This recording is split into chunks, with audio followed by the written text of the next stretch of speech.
Are you by any chance the type of person who has trouble waking up? The alarm goes off and you always need to hit snooze a few times before finally getting out of bed? Or do you feel that even if you wake up right away, your day only starts after a cup of coffee? Or maybe you find it difficult to maintain focus and concentration during the day and need caffeine to give you that extra boost. If you answered yes to any, or maybe even more than one of these situations, I have news for you. These are all classic signs that you're not getting enough sleep. But if that's the case, don't feel bad, because you're not alone. 2 out of every 3 people in developed countries sleep less than the recommended 8 hours a day. And much more than just making you need to drink coffee or feel unfocused during the day, sleeping too little can be one of the main factors of diseases you don't want to have and may even be causing you to gain weight. But if you watch this video until the end, you will not only learn fascinating things about the science of sleep, but also how to sleep better, which, honestly, we all need. So go ahead and like the video and get comfortable, because we need to talk about a few things. Hey, Pedro here. This video you are watching was originally in Portuguese, my native language. This is the attempt of our team to translate it to English, and I sincerely hope you enjoy it. Your feedback is extremely important to us. Now, back to the video. Sleeping seems like a waste of time. It's on average 8 hours of our day when we are completely vulnerable. And it's scary to think that we will spend a third of our lives unconscious. But sleeping is not a waste of time. Fascinating things happen in your brain while you sleep. If we placed electrodes on your head to record a night's sleep, by the end of it, we would have something similar to this graph. Simply put, what this graph represents is the activity of your brain during sleep, which increases and decreases in cycles lasting approximately 90 minutes. Each cycle is filled with stages called REM sleep and non-REM sleep. Both are important, and contrary to popular belief, one is not better than the other. They have different functions. Let's take memory as an example. It is during the periods of low brain activity and non-REM sleep, which can be subdivided into 3 other phases, that our brain consolidates memories based on facts and events. If you still remember that Avogadro's constant is 6 times 10 to the power of 23, or that this object is called a fidget spinner, thank non-REM sleep. But if I give you a guitar or any other instrument and you can still play it even after years, thank the other stage of sleep, REM sleep. It is during REM sleep, which is the most active, that our brain consolidates memories involved in the execution of motor skills, like playing instruments or riding a bicycle. This is where we can discuss one of the first problems caused by not getting enough sleep. Have you ever felt that you had difficulties learning or storing new information? Especially during a phase of life when you slept little, like high school or college. One of the most important functions of sleep is related to memory consolidation. While we are awake, we are constantly absorbing new information. Most of it we don't need to remember later. But some are important, like Avogadro's constant when you were a student. This type of memory is temporarily stored in the brain in a region called the hippocampus. It is like a flash drive, in the sense of having little storage space. And because of this, it fills up very quickly. While you sleep, the brain is working overtime to transform the important memories in the hippocampus into long-term memories. But in addition to helping establish memories that will stay with you for a long time, sleep is also responsible for clearing the hippocampus, making room in temporary storage for new memorization opportunities. Several studies conducted with students show the importance of sleep both the night before and the night after learning.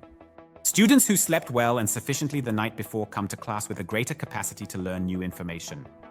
And students who slept enough after the day of classes were able to consolidate memories, such as important dates or formulas. Even so, it is very common for students not to get the recommended hours of sleep per night, which directly impacts learning. And I know at this point you might even be thinking that it's the student's fault for lacking responsibility or something like that. And that could even be true if we were talking about a few individuals.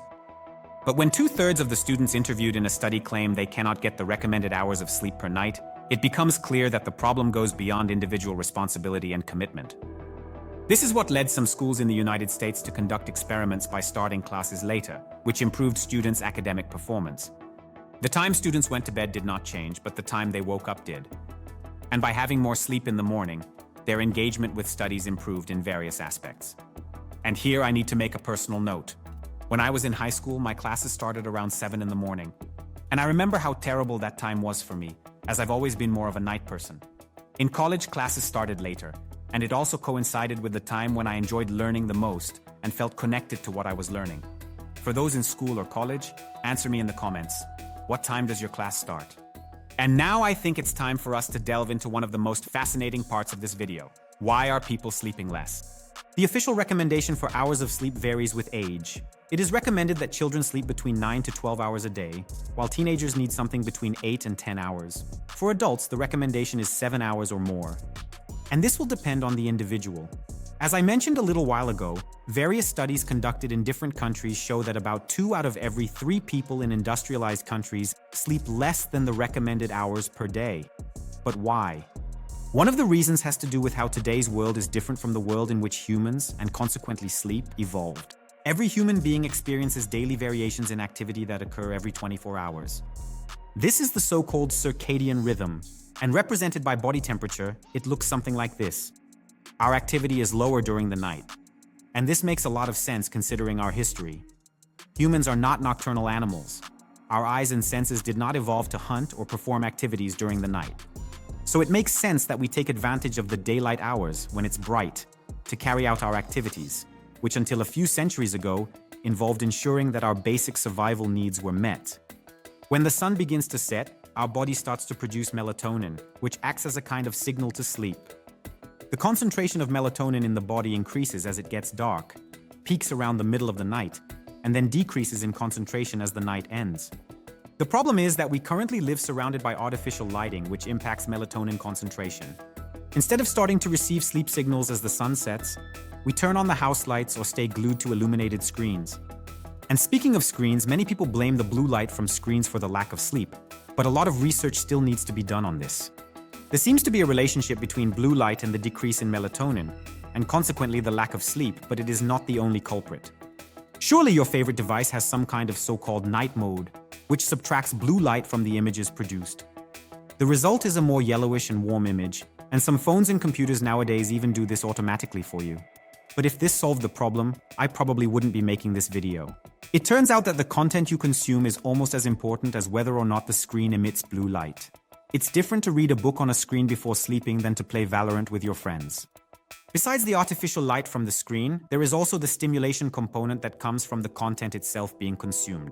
In general, if you want to sleep better, it's best to avoid screens and artificial lighting in the hours before sleeping.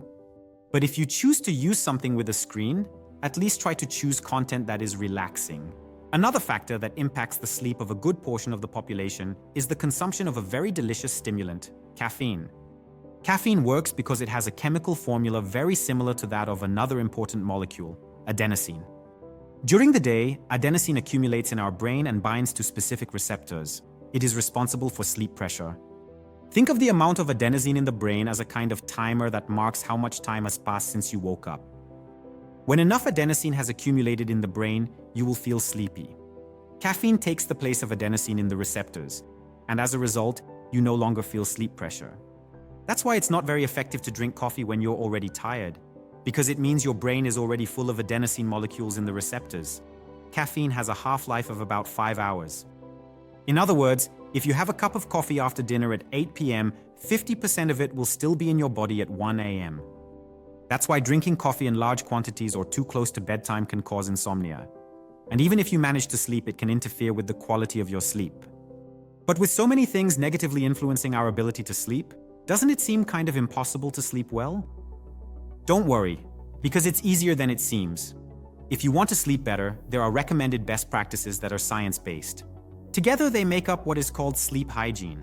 I'll start with the things you can do during the day.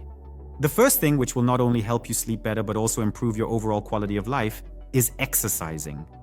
It can be running, walking, going to the gym, swimming, or badminton. The important thing is to find a physical activity that fits into your routine and that you can do regularly. The second thing you can do is get sunlight or stay in naturally lit environments whenever possible. Natural lighting helps regulate the circadian rhythm and the release of melatonin, which makes it easier to fall asleep at night. As for the things you can do at night, the first is to try to limit artificial lights. If you come home from work at night, try not to turn on all the lights in your house. If you have a smart bulb, you can even set the light to be more yellowish and at a lower intensity. But ideally, it's better to keep them off.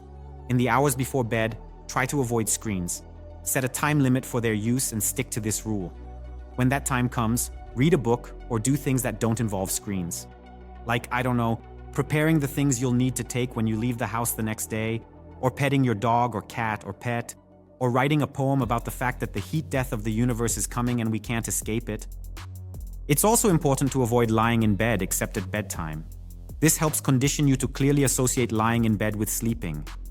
In fact, one thing that works for me and for others is, if I can't sleep after 20 minutes, I get up, leave the bed, and read a book in a dark environment until sleep comes again. If possible, close the curtains to make your room as dark as possible, and also close windows and doors to keep the environment quiet. And as you find it easier to sleep, it's also important to keep your wake-up time consistent between weekdays and weekends. Waking up at 6 to work on weekdays and sleeping until noon on weekends makes it much more difficult to organize and maintain a sleep routine. And most importantly, understand that every human being is different, and some things that work for one person may not work for you. It's important for you to experiment and test what works and what doesn't. And it's equally important to be aware of yourself, and if insomnia persists or it seems that even with adequate sleep you still feel tired, seek professional medical help. Sleeping is one of the best things you can do for your health, both in the short and long term. And I find it very sad that society currently seems to glorify the lack of sleep. There is no shortage of examples of people boasting about pulling an all-nighter working or studying, as if this were proof that they are more dedicated than others. Dedication has absolutely nothing to do with the amount of sleep you miss.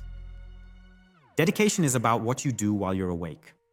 And I would love to know the tactics you use to sleep better or more easily. Write to us here in the comments. Your experience might help someone.